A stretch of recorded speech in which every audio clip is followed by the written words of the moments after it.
Γεια σας και καλώς ήρθατε σε ένα ακόμα μου vlog.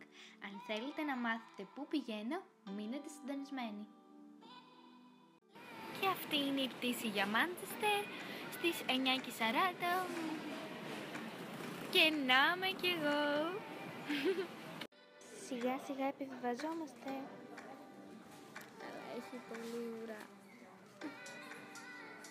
Δεν θα τελειώσουμε ποτέ.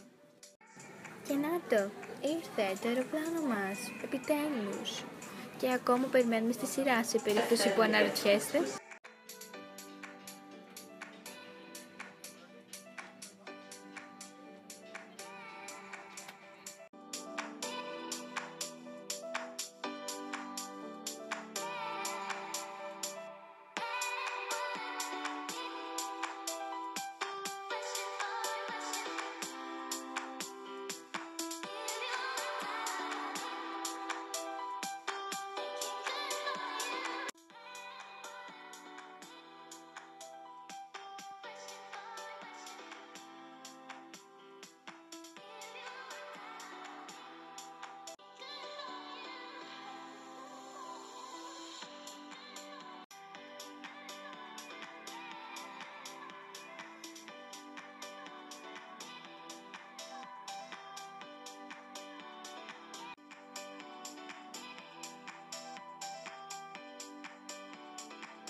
Πάρε ένα τηλέφωνο σπίτι να τους πεις ότι ζούμε.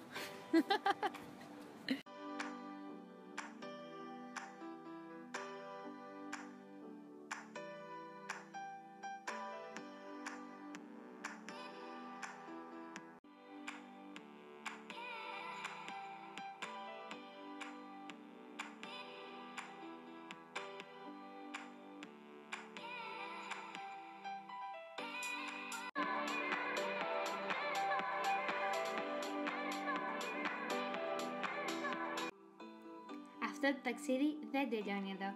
Μείνετε συντονισμένοι για το δεύτερο μέρος αυτού του vlog με περισσότερες περιπέτειες. Bye!